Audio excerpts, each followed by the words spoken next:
Gold, trusted gold buyers. మీరు తాకట్టు పెట్టిన బంగారాన్ని విడిపించి ఈ రోజు ఉన్న మార్కెట్ ధరకు కొనబడను.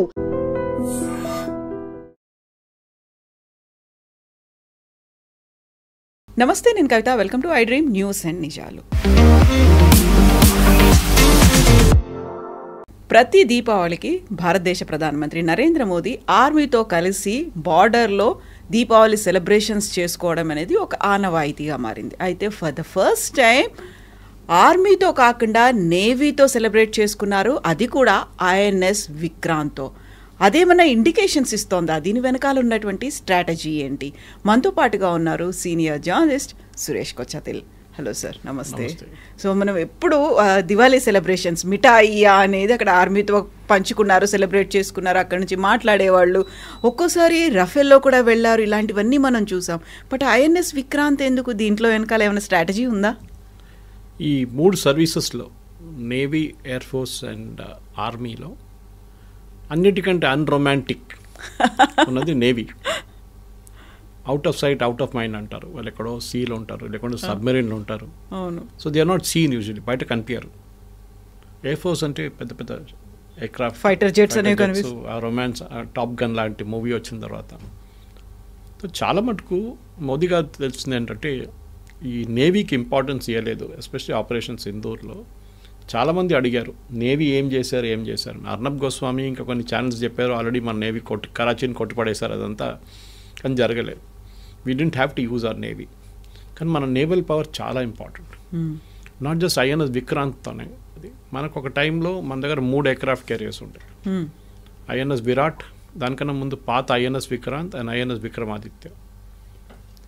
మనందరూ తెలుసు విక్రాంత్ వాజ్ ఒరిజినల్లీ ఒక బ్రిటిష్ షిప్ ఉండే. మనం అక్కడి నుంచి రీట్రోఫిట్ చేసి తీసుకొచ్చాం. అంటే పాత దాన్ని మళ్ళీ వెల్డింగ్ అంతా చేసి రిపేర్ చేసి ఎయిర్క్రాఫ్ట్ క్యారియర్గా పెట్టుకున్నాం. Virat again was bought in from Russia. ఇప్పుడున్న మన దగ్గర విక్రమాదిత్య కూడా రష్యా నుంచి గాష్కోవ్ అని వాళ్ళ ఓల్డ్ ఎయిర్క్రాఫ్ట్ క్యారియర్ మనం రీఫర్బిష్ చేసుకుందాం. వెరస్ ఇప్పుడున్న విక్రాంత్, కొత్త Vikrant was built here only in India. Cochin ship యార్డ్లో తయారు చేశారు. ఇండిజీనియస్ టెక్నాలజీ అంటామా? Yes, you can call it indigenous technology. In a sense, indigenous కన్నా ఇంపార్టెంట్. అండ్ 65% ఇండిజినస్ ఉంది, ఎక్కువ లేదు, 65%. కానీ it is a sign of things that aircraft carrier build చేయడంలో I think we're the 4th or 5th nation. అంత easy technology కాదు అది. దీంట్లో మనం కొంచెం బయట నుంచి కొన్ని తెప్పించుకోవాల్సి, ఎస్పెషల్లీ ద ఇంజిన్స్ మనం తెప్పించుకోవాల్సింది బయట. మనం ఇంకా తయారు చేస్తున్నాం అట్లాంటి ఇంజిన్స్. అది కాకుండా కొన్ని అవియానిక్స్ అంతా మనకు కావాల్సి వచ్చింది తెప్పించుకోవాలి. కానీ it is built in a record time in Cochin shipyard. Short take off కెపాసిటీతో ఉంది, విచ్ ఈవెన్ ఐఎన్ఎస్ విక్రమాదిత్య కూడా మనకు కనిపిస్తుంది. మోదీ గారు మనం చూపించారు taking of like that aircraft. ఒక ఎయిర్క్రాఫ్ట్ క్యారియర్ అంటే ఒక ఫ్లోటింగ్ సిటీ. చాలా స్ట్రాటజిక్ వాల్యూ ఎందుకు ఉందంటే, మనం ఇప్పుడు ఒక ఎయిర్ ఫోర్స్ బేస్ తీసుకుందాం, లేకుంటే నేవల్ బేస్ తీసుకుందాం, కొచ్చిన్ ఆర్ విశాఖపట్నం ఆర్ కార్వార్. వాళ్ళు స్టేషనరీ, వాళ్ళని మూవ్ చేయలేము మనం. వెరాజ్ ఒక స్ట్రైఫ్ జరిగినప్పుడు, ఒక ఇన్సిడెంట్ జరిగినప్పుడు సడన్గా మనకి ఒక 20 ఎయిర్క్రాఫ్ట్లు ఒక డైరెక్షన్లో కావాలంటే the aircraft carrier can move there. ఒక సిటీ లాగా అనమాట. ఎంతమంది వేలాది మంది పనిచేస్తారు దాంట్లో, more than 1000 people, 2000 people sometimes. వాళ్ళ రెస్టారెంట్లు, సూపర్ మార్కెట్లు, దాంట్లో అన్నీ ఉంటాయి దాంట్లో. కానీ త్రూ అవుట్ ద డే వాళ్ళు బిజీ ఉంటారు, ఏదో పని చేస్తుంటారు. ఐఎన్ఎస్ విక్రాంత్ని మోదీ గారు ఎందుకు వెళ్ళారనేది చాలామంది కాంగ్రెస్ వాళ్ళు క్రిటిసైజ్ చేశారు. మోదీ గారు ఏంటి పర్సనల్ ప్రాపర్టీ లాగా వాడుకున్నారంటే. దెన్ బీజేపీ వాళ్ళు రిప్లై చేశారు. నిన్న రాజీవ్ గాంధీ ఆయన టైంలో, ఆయన హయాంలో ఉన్నప్పుడు ఆయన ఐఎన్ఎస్ విక్రాంత్, పాత విక్రాంత్ని ఫ్యామిలీ టూర్కి వాడుకున్నారు లక్షద్వీప్ ఐలాండ్. మీకు గుర్తుందా అని చెప్పి అడిగారు. అది పాత స్టోరీ ఒకటి. Family vacation sure misuse of Indian navy. ఇక్కడ మిస్యూజ్ చేయట్లేదు. It is already in operational role somewhere near Goa. అక్కడ వెళ్ళిన తర్వాత ఆయన న్యాచురలీ దాంట్లో ఉన్న అన్నీ తెలుసుకున్నారు. వాళ్ళ స్టాఫ్తో కలిచారు, air force naval officers and women and men. అది కాకుండా సపోర్ట్ షిప్స్ పక్కన ఉన్న దాన్ని కూడా చూశారు. ఒక aircraft carrier when it goes to the sea, అదొకటే వెళ్ళదు. దాంతోపాటు చుట్టూ ఒక 6 ships ఉంటాయి మినిమం, డెస్ట్రాయర్స్ చిన్నది. The idea is that this is the mother ship. దీన్ని ఏ పరిస్థితుల్లో కూడా దీన్ని అటాక్ చేయకూడదు. ఏ షిప్ అయినా, బయట నుంచి ఏ మిసైల్ ఏం కొట్టకూడదు దీన్ని, మదర్ షిప్ని. చుట్టూన్న షిప్స్ ప్రొటెక్ట్ చేస్తుంది, ఫ్లోటీలా అంటారు దాన్ని. So they protect the mother ship అనమాట. సో ఆ షిప్స్ కూడా చూశారు. ఎందుకంటే ఏదైనా మిసైల్, హీట్ సీకింగ్ మిసైల్ కొట్టాడని కూడా ఎవరైనా, హూతీలో ఎవరైనా కానివ్వండి, this will go after the smaller ships, not the bigger ship అనమాట. సో ఎయిర్క్రాఫ్ట్ క్యారియర్ ఒక రొమాన్స్ ఉంది దానికి. ఇప్పుడు అమెరికా దగ్గర ఉన్న ఎయిర్క్రాఫ్ట్ క్యారియర్ చూస్తే మనకు చాలా చిన్నది. China has also build huge number of aircraft carriers. వాళ్ళ కెపాసిటీ డెవలప్ చేసుకున్నారు. మనకి ఇంకా ఇప్పుడు ఒక రెండే ఉన్నాయి మన దగ్గర ఇప్పుడు, INS Vikramaditya and INS Vikrant. Vikramaditya possibly next 10 సంవత్సరాలు రిటైర్ చేయాల్సి వస్తుంది దాన్ని కూడా. సో ఐఎన్ఎస్ విశాల్ అని చెప్పి న్యూక్లియర్ పవర్డ్, ఇదంతా డీజిల్ పవర్డ్ ఇంజిన్స్, చాలా ఎక్స్పెన్సివ్ మెయింటైన్ చేయడానికి, ఆపరేషన్ కాస్ట్ కూడా చాలా ఎక్కువ. న్యూక్లియర్ పవర్డ్ సబ్మెరీన్స్ అంటే చాలా రోజు సీలో వెళ్ళిపోవచ్చు without much of cost. So America దగ్గర ఉన్న అన్ని ఇప్పుడు మీరు జార్జ్ ఎఫ్ వాషింగ్టన్ కానివ్వండి, అబ్రహాం లింకన్ కానివ్వండి, బుష్, జార్జ్ డబ్ల్యూ బుష్, ఇదంతా వాళ్ళ దగ్గర ఉన్న aircraft carriers are almost all are nuclear powered. మనం కూడా అదే పొజిషన్కి వెళ్తున్నాం. సో మోదీ గారు వచ్చింది చూపిస్తుందంటే, మనం ఎప్పుడు ఎయిర్ ఫోర్స్ గురించి మాట్లాడుతున్నప్పుడు రఫాల్ చూసాం, మిగ్స్ చూసాం, ఎస్యూ చూసాం, సుఖోయ్ చూసాం, అన్నీ రెగ్యులర్గా మనం అప్పుడప్పుడు ప్లే చేస్తుండే. ఎస్పెషల్లీ ఆపరేషన్ సింధూర్ టైంలో చాలా మట్టుకు మన రఫాల్ కానివ్వండి, మిగతా ఎయిర్ డిఫెన్స్ సిస్టమ్ చాలా మంచిగా పనిచేసింది.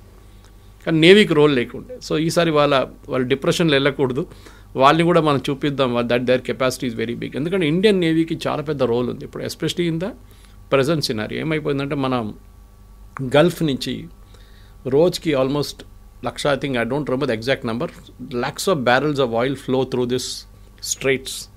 హార్మూజ్ నుంచి, ఇండియన్ ఓషన్ నుంచి మలకా స్ట్రైట్స్ వైపు వెళ్ళి అక్కడి నుంచి వెళ్ళిపోతుంది. ఐ థింక్ 60-70% వరల్డ్ షిప్పింగ్ ఇదే రూట్లో నడుస్తుంది. దీని మీద చాలా రోజుల ముందు నుంచి సొమాలి పైరట్స్ ఒకటి, వాళ్ళది ఇప్పుడు పెద్ద ప్రాబ్లం లేదు. కానీ హూతీలు ఇప్పుడు కూడా నిన్ననే ఒక ట్యాంకర్ కొట్టారు వాళ్ళు. I think it is a Liberian type flagged or some other country flag tanker కొట్టారు, గ్యాస్ తీసుకెళ్తున్న tanker. It is burning like anything. పోయింది, ఆ షిప్ పోయింది. అది దాంట్లో ఉన్న అందరిని రెస్క్యూ చేసుకున్నారు. But the most important thing is ఈ స్ట్రైట్స్ మొత్తం ఇప్పుడు భారతదేశం చేతిలో ఉంది. We're protecting a lot of the ships. మీరు చూసుంటారు, డిస్ట్రెస్ కాల్ వస్తున్నప్పుడు ఇమ్మీడియట్ ఇండియన్ నేవీ రెస్పాండ్ చేస్తున్నారు, ఎందుకంటే మన ఏరియా కదా అది అని చెప్పి. దాంతో ఇంకో పాయింట్ అంటే చైనా, సౌత్ చైనా సీ నుంచి చైనా చాలా రోజుల నుంచి ఇండోనేషియా కానీ ఫిలిప్పీన్స్ మీద చాలా రోజుల నుంచి వాళ్ళతో గొడవలు ఉన్నారు. మొన్న కూడా ఒక ఐ థింక్ ఇండోనేషియన్ షిప్ని ర్యామ్ చేశారు, వాళ్ళు వెళ్ళి కొట్టారు చైనీస్ షిప్. సో ఇది నడుస్తుంది చైనాకి ఏంటంటే ఆ ఏరియా మొత్తం డామినేట్ మాది, South China sea is entirely ours. అట్లనే వాళ్ళు స్లోలీ ఇండియన్ ఓషన్ వైపు వస్తున్నారు. మనకు తెలిసిన శ్రీలంకలో ఒక పోర్ట్ టేక్ ఓవర్ చేసుకున్నారు వాళ్ళు, శ్రీలంక గవర్నమెంట్ దగ్గర నుంచి. వాళ్ళు డబ్బులు ఇవ్వకపోతే వాళ్ళ దగ్గర నుంచి కొనుక్కున్నారు, అది ఆటోమేటిక్ టేక్ ఓవర్. చైనా ఏం చేస్తున్నారంటే అన్ని ప్లేసెస్లో వాళ్ళ చిన్న చిన్న పోర్ట్ ఆఫ్ కాల్ అంటారు, అక్కడ పెట్టుకుంటున్నారు. మనం ఒకసారి మిసైల్ లాంచ్ చేయబోతున్నప్పుడు మనం నోటామ్ అని చెప్పి ఒక నోటా ఇష్యూ చేస్తాం, నోటీస్ టు ఎయిర్మ్యాన్ అని. ఇప్పుడు మన అగ్ని ఏదైనా టెస్టింగ్ చేస్తున్నప్పుడు నోటీస్ టు ఎయిర్మ్యాన్ బేసిక్లీ ఈ ఎయిర్క్రాఫ్ట్ క్యాప్టెన్స్కి వాళ్ళకి ఒక ఆర్డర్ పోతుంది అనమాట. ఈ రూట్ నుంచి మీరు ఫ్లై చేయకండి, ఈ డేట్ నుంచి ఈ డేట్, ఈ టైం నుంచి ఈ టైం అని చెప్పి ఆర్డర్ ఇస్తుంది. ఎందుకంటే మిసైల్ పోతున్నప్పుడు ఎయిర్క్రాఫ్ట్ ఉంటే ఇట్స్ వెరీ డేంజరస్ థింగ్. ఈ నోటామ్ ఇష్యూ చేసిన టైంలో చైనీస్ వాళ్ళ షిప్స్ని పంపి ఇండియా పక్కన కూర్చోబెడతారు. ఐదర్ సౌత్ చైనా సీ దగ్గర, లేకుంటే మలకా స్ట్రీట్స్ నుంచి వచ్చి శ్రీలంక దగ్గర కూర్చుంటారు వాళ్ళు. ఈ మిసైల్ ఏంటి, ఎక్కడికి వెళ్తుంది, ఏంటని ట్రాక్ చేయడానికి అనమాట. సైంటిఫిక్ ఎక్స్పిడిషన్ పిలుస్తారు చైనా దాన్ని. కానీ చాలా మటుకు మన అందరికి తెలిసింది వాళ్ళు మనం కూడా అదే పని చేస్తాం. ఇన్ఫ్యాక్ట్ రీసెంట్లీ ఒక 6 నెలల ముందు మనం మెజగాన్ డాక్ అని చెప్పి మన డిఫెన్స్ అండర్టేకింగ్, మనది షిప్స్ తయారు చేస్తారు, డెస్ట్రాయర్స్ తయారు చేస్తారు వాళ్ళు నేవీ కోసం. వాళ్ళు శ్రీలంకలో ఉన్న ఒక I think it is called Colombo dockyard, వాళ్ళ స్టేక్ కొనుక్కున్నాం, కంట్రోలింగ్ స్టేక్ అంటే మెజారిటీ స్టేక్ కొనుక్కున్నాం మనం. First time it happened. ఒక కంట్రీ వాళ్ళ నంబర్ 1 మ్యానుఫ్యాక్చరింగ్ ఒక సెక్టర్ని, షిప్పింగ్ సెక్టర్ని మనం కొనుక్కున్నాం. అది రీజన్ వాజ్ వెరీ ఆబ్వియస్. ఒకటి వాళ్ళ దగ్గర డబ్బులు లేకుండా అయిపోయింది. Sri Lankan government was close to collapse, మనందరికి తెలిసింది. మనమే చాలా హెల్ప్ చేసాం. వాళ్ళ ప్రైమ్ మినిస్టర్ మన వచ్చి కూడా చెప్పారు కూడా, she said that India really helped us out. So ఆ కంపెనీ మనం కొనుక్కున్నాం. ఇప్పుడు ఏం చేస్తారంటే ఇండియన్ నేవీ షిప్స్కి అక్కడ తీసుకెళ్తారు రిపేర్ చేయడానికి. రిపేర్ అని తీసుకెళ్తారు, అక్కడ కూర్చుంటుంది అది 6 నెలలు.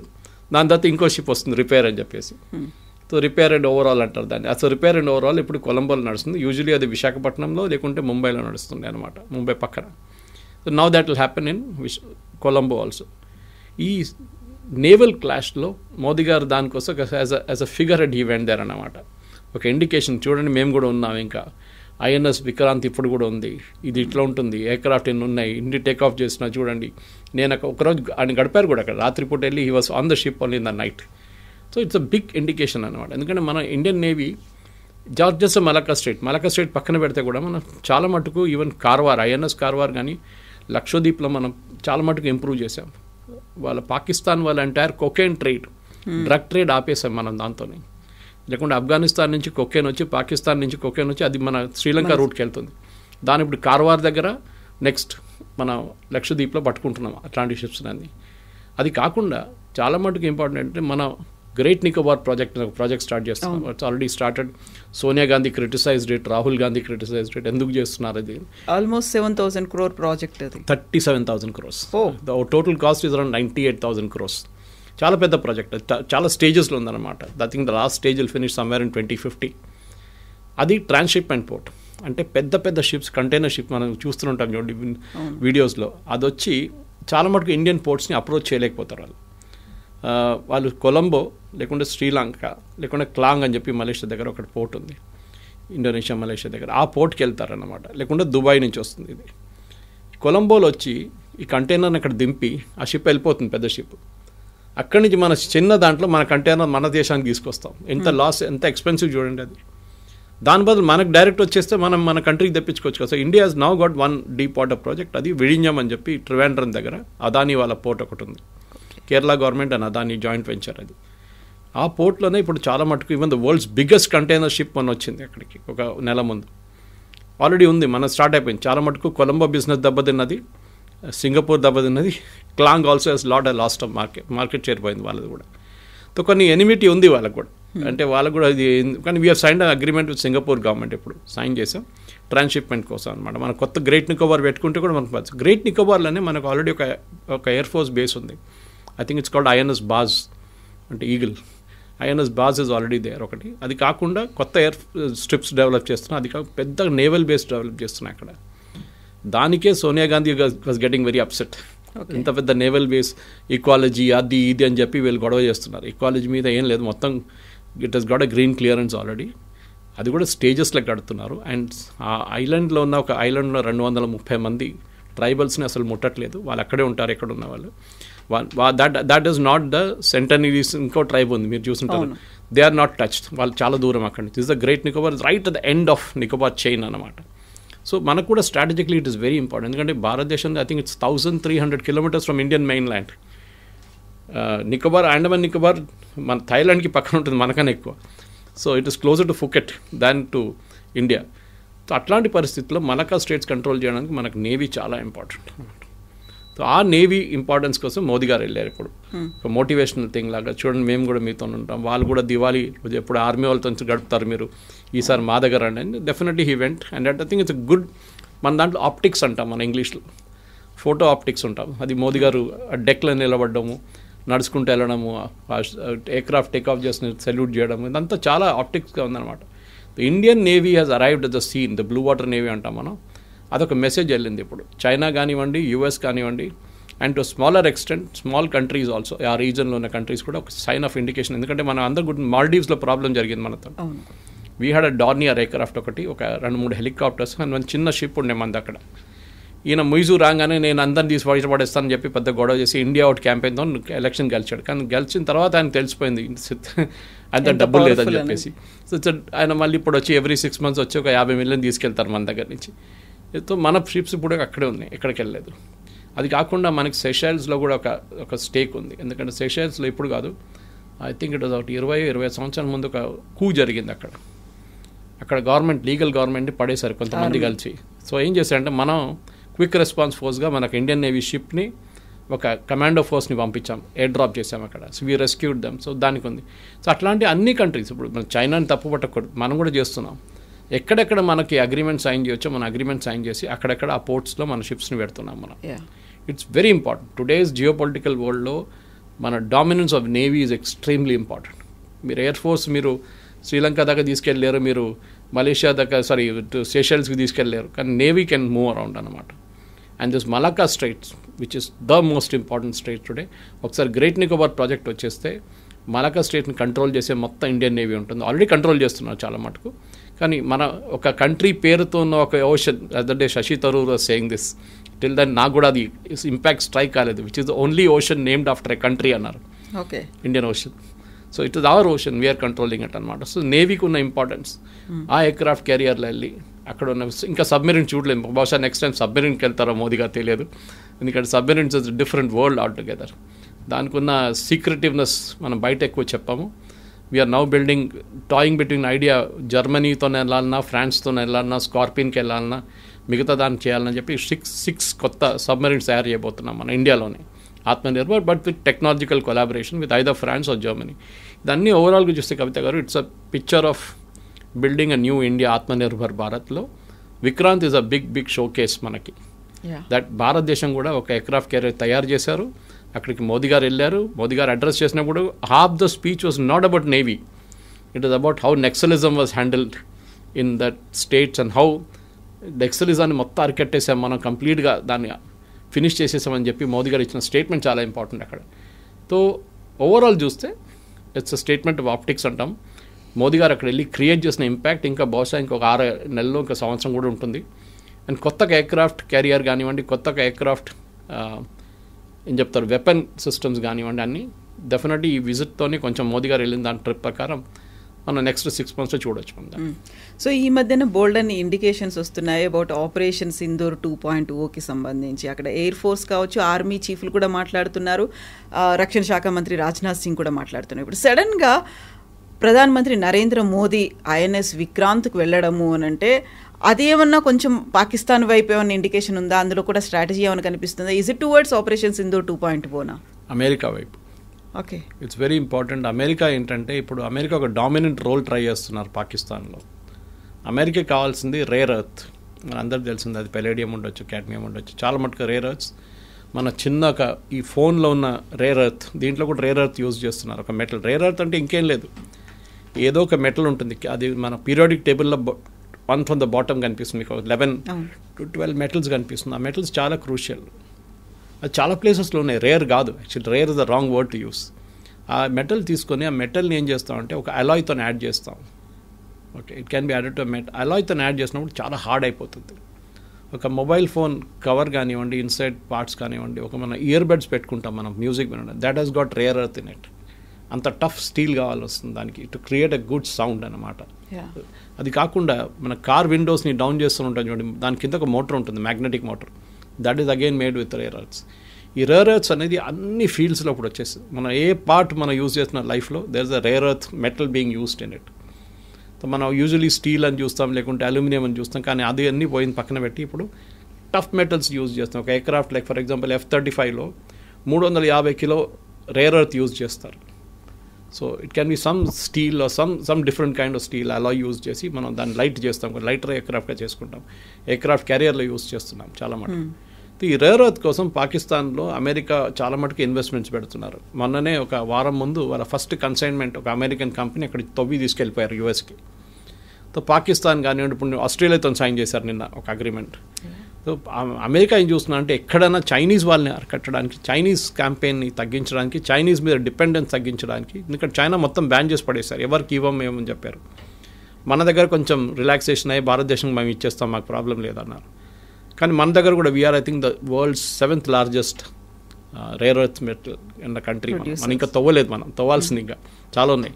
లదాఖ్ వైపు కానివ్వండి, మన మధ్యప్రదేశ్ వైపు కానివ్వండి, ఈవెన్ టువర్డ్స్ నార్త్ ఈస్ట్ ఉందంటున్నారు రేర్ ఎర్త్స్. కానీ అది ఎక్స్ట్రాక్షన్, దాని తర్వాత ప్యూరిఫికేషన్ ప్రాసెస్లో చాలా ఎన్వైరన్మెంటల్ హెజార్డస్ ఉంటుంది దాంట్లో.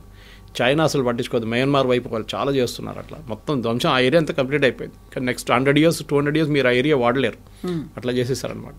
సో దానికోసం అమెరికా చేస్తున్న గేమ్ని అట్టుకోవడానికి మనం చేస్తున్న గేమ్ ఇది. జియో పొలిటిక్స్ చూడండి ఎక్కడి నుంచి వస్తుంది. రేర్ ఎర్త్ నుంచి వీఆర్ కమింగ్ టు నేవీ. ఎందుకంటే ఆ డామినెన్స్, అరేబియన్ సీ వైపు నుంచి వస్తున్న డామినెన్స్ కంట్రోల్ చేయడానికి అమెరికాతో కావట్లేదు.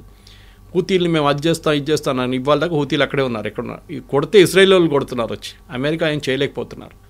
సో ఎంటైర్ థింగ్ అంటే అమెరికా ఇప్పుడు పాకిస్తాన్ వైపు చూపిస్తున్న ఇంట్రెస్ట్లో ఆపరేషన్ సింధూర్ మీరు చెప్పినట్ల రిమైండర్ ఇవ్వాల్సి వస్తుంది ఒక్కొక్కసారి. చూడండి మిమ్మల్ని కొట్టామని ఒకసారి, ఇంకోసారి చేస్తే ఇంకోసారి కొడతాం మేము. సో వాళ్ళని కన్సిస్టెంట్గా రిమైండ్ చేస్తున్నాం అనమాట. ఆ రిమైండర్లోనే ఉండిపోతుంది ఇదంతా. దాంట్లో ఒక ఫార్మిడబుల్ నేవీ చాలా ఇంపార్టెంట్. మనకు ఎయిర్క్రాఫ్ట్ క్యారియర్ గురించి మనం ఎయిర్క్రాఫ్ట్ గురించి ఎప్పుడు మాట్లాడుతున్నాడు రఫేల్. మన దగ్గర ఇప్పుడు 16-18 స్క్వాడ్రన్లే ఉన్నాయి, మనకి 42 స్క్వాడ్రన్లు కావాలి మనకి. So each squadron 16 aircraft. Okay, so ఎన్ని ఎయిర్క్రాఫ్ట్ కావాలి చూడండి, ఆల్మోస్ట్ 160 320 ఎయిర్క్రాఫ్ట్ మనకి కావాలి. ఇంకా 320 ఎయిర్క్రాఫ్ట్ కావాలి మనకి. లేదు మన దగ్గర. తేజస్ ఇచ్చారు కానీ తేజస్ కూడా చాలా షెడ్యూల్ చాలా డిలే అయిపోయింది అక్కడ. ఇప్పుడు కొత్త నాసిక్ యూనిట్లో కూడా ఒక్క సంవత్సరంలో 8 తేజస్ తయారు చేయొచ్చు అంతే. ఓన్లీ 8 ఒక లైన్లో, ప్రొడక్షన్ లైన్లో. దాని 3 ప్రొడక్షన్ లైన్ చేస్తే దాన్ని డెఫినెట్లీ 24 తయారు చేయొచ్చు. అప్పుడు కూడా 2 స్క్వాడ్రన్లు ఒక సంవత్సరానికి. వీళ్ళు టేక్ అప్పుడు దాకా పాత ఎయిర్క్రాఫ్ట్ రిటైర్ అయిపోతుంది. మన దగ్గర ఉన్న పాత జాగ్వార్ కానివ్వండి, ఈవెన్ మన ఎస్యూ ఎయిర్క్రాఫ్ట్ కూడా, రష్యన్ ఎయిర్క్రాఫ్ట్ కూడా మనం రిటైర్ చేయాల్సి వస్తుంది. సో మనం ఫ్యూచర్ ప్లాన్కి ఆలోచిస్తున్నప్పుడు నేవీ చాలా ఇంపార్టెంట్, నేవల్ అసెట్స్ చాలా ఇంపార్టెంట్, నేవీలో చేయాల్సిన ఇన్వెస్ట్మెంట్ చాలా ఇంపార్టెంట్. కానీ we're not a rich navy. America లాగా మన దగ్గర మస్తు డబ్బులు లేవు అంతా. మనకి ఇప్పుడు కూడా పేదోళ్ళు ఉన్నారు మన దేశంలో, వాళ్ళని చూస్తే అట్ ద సేమ్ టైం మన సెక్యూరిటీ కూడా చాలా ఇంపార్టెంట్. ఆపరేషన్ సింధూర్ ఏం నేర్పించారంటే ట్రైనింగ్ అన్నిటికంటే ఇంపార్టెంట్. అగ్నివీర్స్ చాలా మట్టుకు పనిచేశారు, బాగా పనిచేశారు during operation Sindoor. Especially ack ack guns అంటారు, యాంటీ ఎయిర్క్రాఫ్ట్ గన్స్ చాలా మంచిగా మ్యాన్ చేశారు వాళ్ళు.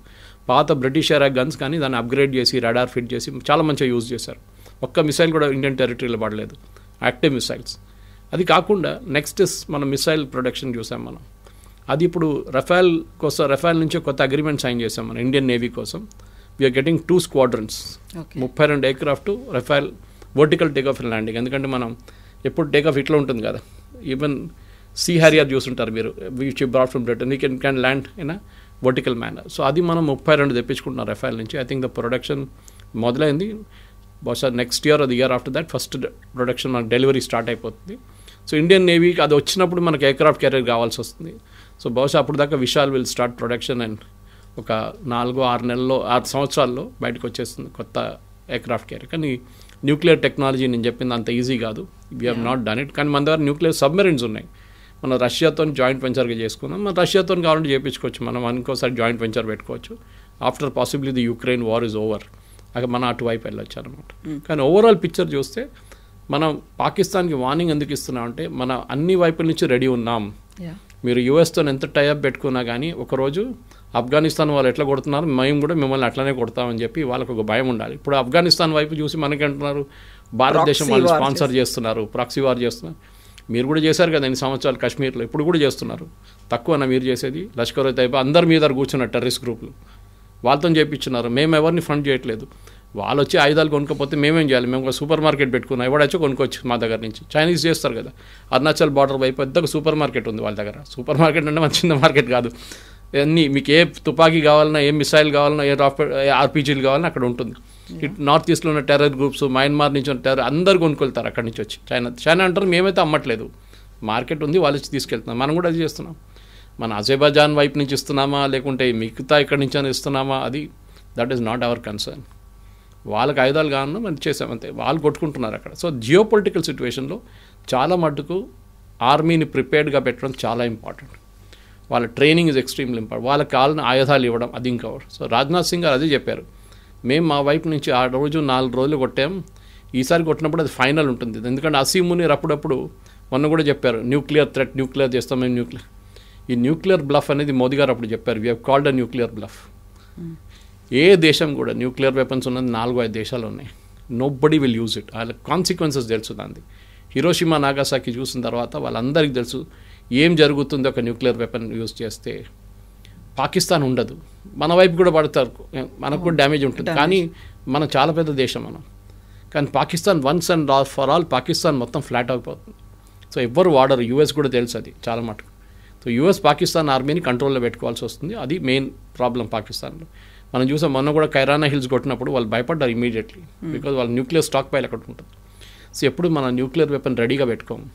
It is kept in different parts. దాంట్లో లాంచర్ ఒకటి ఉంటుంది, దానికి మోటార్ ఒకటి ఉంటుంది, దాని అమ్యునిషన్ ఒకటి ఉంటుంది, న్యూక్లియర్ పేలోడ్. దాన్ని అసెంబుల్ చేయాల్సి వస్తుంది.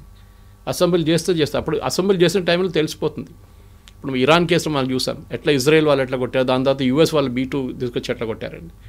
సో అమెరికా పాకిస్తాన్ దగ్గర ఉన్న న్యూక్లియర్ మిసైల్స్ మీద అమెరికా నిఘా ఉంది. వాళ్ళకి తెలుసు వీళ్ళు పిచ్చోళ్ళు ఎప్పుడైనా ఏదైనా చేస్తారని చెప్పి వాళ్ళ మీద కంట్రోల్ పెట్టుకుంటున్నారు. One of the reasons why this digging is going on అదే రీజన్ అనమాట, రేర్ ఎర్త్స్.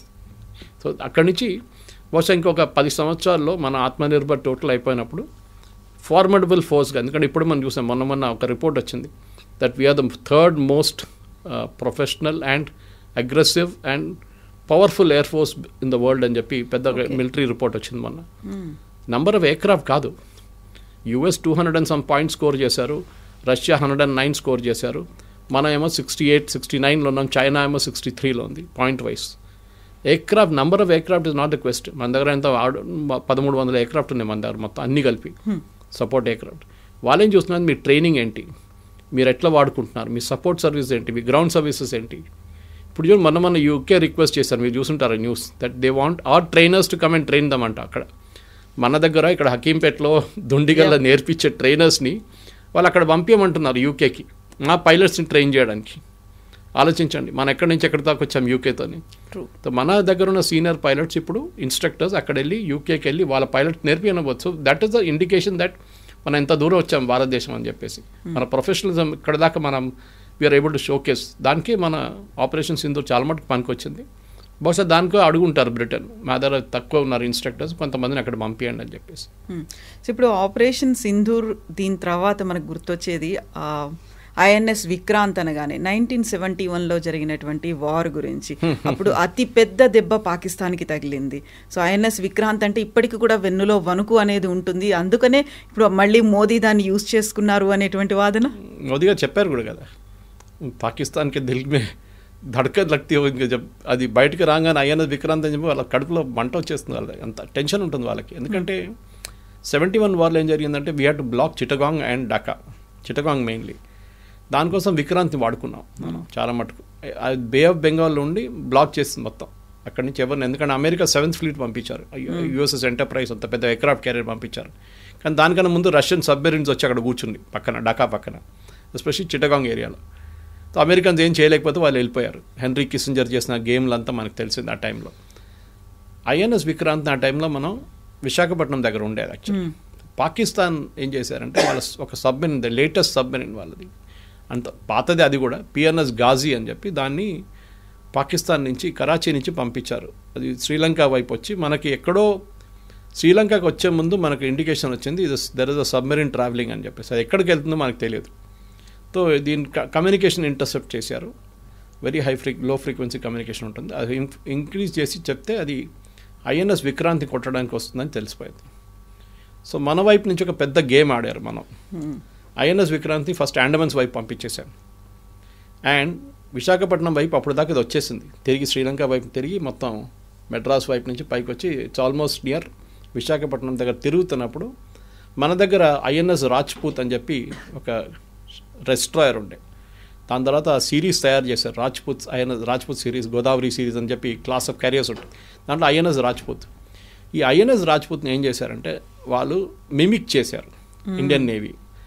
దాని commander he got a medal also for it. ఆయన్ని ఏకే సింగ్ అసలు ఆ పేరు మర్చిపోయినా, ఆయన పిలిచి ఏమన్నారంటే you have to mimic INS Vikrant, అంటే నువ్వు ఎయిర్క్రాఫ్ట్ క్యారియర్ లాగా బిహేవ్ చేయాలి. రాజ్పూత్ కాదు అది, ఐఎన్ఎస్ విక్రాంత్ అని చెప్పి, ఎందుకంటే ఇది సబ్మెరీన్ కింద పడింది, నీళ్ళలో ఉంది, వాళ్ళకి తెలియదు పైన ఎంత పెద్ద స్ట్రక్చర్ ఉందనేది. సో వాళ్ళు కంటిన్యూస్గా కమాండ్ ఏమి ఇచ్చారంటే మేము INS Vikrant exiting Visakhapatnam port, moving towards Chittagong, అన్ని ఇట్లా ఇన్స్ట్రక్షన్ తెచ్చుకుంటూ పోతున్నారు. ఆ రోజు రాత్రి బయటకు వచ్చినప్పుడు ఐఎన్ఎస్ రాజ్పూత్ వీళ్ళు కిందనే వెయిట్ చేస్తున్నారు సబ్మెరీన్ గాజీ విశాఖపట్నం కాడ. బట్ వీళ్ళేం చేశారంటే కొంచెం ముందుకు తీసుకున్నారు షిప్ని ఫాస్ట్గా, అది యాంటిసిపేట్ చేయలేదు. ఇన్ఫాక్ట్ ద బిగ్ స్టోరీ మీరు I think it is also made to movie తెలుగులో మూవీ చూసాను. సో దట్ ఇమీడియట్లీ ఏం చేశారంటే డెప్త్ చార్జెస్ రిలీజ్ చేశారంటే they drop the depth charges and PNS Ghazi was sunk. దానికి వెనక పెద్ద స్టోరీలు ఉన్నాయి. కొంతమంది ఏమంటున్నారు దాని లోపల ఉన్న టార్పిడోని ఎక్స్ప్లోడ్ అయిపోయింది. End of the day I think almost 60 మందో 120 మందో చనిపోయారంట. Exact number we will never know. గాజీలో ఉన్నవారు అందరూ చనిపోయారు. We played a very big game in that. So దానికోసం విక్రాంత్ అనగానే పాకిస్తాన్ వాళ్ళకి ఒక పెద్ద భయం, ఎందుకంటే ఒక సబ్మెరీన్ అంత దూరం మీరు పంపించారంటే ఎంత పెద్ద రిస్క్ తీసుకున్నారో ఆలోచించండి. అన్ఎస్కాటెడ్ ఒక సింగిల్ సబ్మెరీన్ మీరు ఇంత దూరం పంపించి మా ఎయిర్క్రాఫ్ట్ క్యారియర్ని పంపించారు. ఎందుకంటే ఆ రోజు ఎయిర్క్రాఫ్ట్ క్యారియర్ కొట్టారనుకోండి మన డ్యామేజ్ అవుతుంది, సింక్ అయితే కాదు కానీ డ్యామేజ్ అయితే కూడా భారతదేశానికి పెద్ద ఒక ఇమేజ్ పడిపోతుంది. ఆ రోజు 71 వార్లో మన మొరైల్ మొత్తం పడిపోతాడు. So that is the smart move Indian navy చేసిన ఆ రోజు. సో ఆ ఒక పిఎన్ఎస్ గాజీ అనగానే ఇప్పుడు కూడా వైజాగ్లో ఉన్న వాళ్ళకి అందరికీ ఇట్స్ అ బిగ్ థింగ్. ఎవరు చూడలేదు, అది బయటికి తీసుకురాలేదు ఇంకా. కానీ ఇండియన్ నేవీ డైవర్స్ 3 రోజుల తర్వాత వెళ్ళి చెక్ చేశారు, దానిలో అందరూ చనిపోయారు, మన అక్కడే ఉండండి అదని చెప్పేసి హిట్ చేశారు దాన్ని అనమాట. కానీ ఇప్పుడు కూడా వైజాగ్ వైపు ఒక సబ్మెరీన్ చూడాలంటే I think INS Kursura something is there on the coast near RK beach road మీద. సో సబ్మెరీన్ ఏంటంటే అది తెలిసిపోతుంది అది చూడంగానే. So so end of the long story short అంటే విక్రాంత్ లాగానే ఒక రిమైండర్ ఇచ్చారు పాకిస్తాన్కి. ఇటువైపు రాజ్నాథ్ సింగ్ గారు రిమైండర్ ఇచ్చినప్పుడు ఇటువైపు నుంచి మోదీ గారు కూడా రిమైండర్ ఇచ్చారు. విక్రాంత్ ఉంది, విక్రాంత్ తిరుగుతున్నాం, Goa to Karachi is not that far away. మేమేమైనా చేస్తే రేపు, ఎందుకంటే 71 వార్లో మన కరాచీ హార్బర్ని మొత్తం ధ్వంసం చేసాం. One was the air force, మొత్తం ఫ్లాట్ చేసేసాం కరాచీ హార్బర్ని. నెక్స్ట్ మన షిప్స్ అక్కడ వెళ్ళి కొట్టింది మొత్తం. విక్రాంత్ ఒకటే ఉండే మన దగ్గర, అప్పుడు విక్రాంత్ మనం యూజ్ చేయలేదు అక్కడ ఎక్కువ. But we use the air force to large extent. So Karachi harbour and non existent అయిపోయింది అప్పుడు. ఇప్పుడు కూడా కావాలంటే మా దగ్గర 2 ఎయిర్క్రాఫ్ట్ కెరియర్ ఉన్నాయి, ఒకటి ఇటు పక్కన ఒకటి ఇటు పక్కన పెట్టుకుంటాం, మిమ్మల్ని మేము చూసుకుంటామని చెప్పేసి. That are the main indication. Modi గారి లాంగ్వేజ్ ఆ రోజు మన స్పీచ్లో కూడా అదే చెప్పారు ఆయన. మేము ఐఎన్ఎస్ విక్రాంత్ అని కానీ ఒక గుర్తు పెట్టుకుంటారు పాకిస్తాన్ వాళ్ళు అని చెప్పేసి. మర్చిపోలేరు అది. Optics. Yeah, yes sir, thank you so much sir, thank you. నిజంగా ప్రస్తుతం ఉన్నటువంటి సమాజం దేనికి ప్రయారిటీ ఇస్తుంది? ఆర్థిక సంబంధాల చుట్టూ మాత్రమే తిరుగుతోంది. మళ్ళీ ఎన్నికలంగానే చాలా విరక్తి కలుగుతున్నాం. మంచి అనిపిస్తుంది కదా, లేడీస్ కూడా ఛాలెంజింగ్ జాబ్స్ చేసినప్పుడు చాలా బాగుంటది. ట్రాఫిక్ అసిస్టెంట్స్ గా నియమించిన ట్రాన్స్జెండర్స్ అందరితో సాల్యూట్ చేయించుకుంటున్నారు. ఫుడ్ డెలివరీ ఇవ్వటానికి వెళ్ళినటువంటి డెలివరీ బాయ్ అనిల్ పై కళ్ళ ముందు